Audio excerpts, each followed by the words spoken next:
শেখ হাসিনা ভারতে পালিয়ে গিয়ে দেশের বিরুদ্ধে ষড়যন্ত্র করছেন বলে অভিযোগ বিএনপি মহাসচিব মির্জা ফখরুল ইসলাম আলমগীরের। বিকেলে পঞ্চগড়ের সাকুয়া স্কুল অ্যান্ড কলেজ মাঠে এক সমাবেশে তিনি বলেন, দেশের বিরুদ্ধে অপপ্রচার অব্যাহত রেখেছেন শেখ হাসিনা।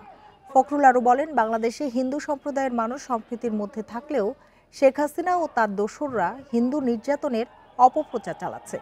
দেশের সম্প্রীতির বন্ধন যাতে কেউ নষ্ট করতে না পারে সেজন্য নেতাকর্মীদের সজাগ থাকার আহ্বান জানান তিনি।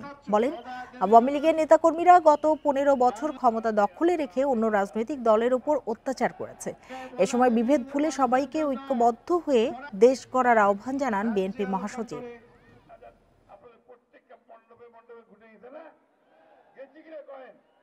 পালিয়ে গিয়ে হাসিনা ওইখান থেকে সে ষড়যন্ত্র করতেছে, চক্রান্ত করতেছে, একটা মিথ্যা প্রচারণা চালার চেষ্টা করতেছে।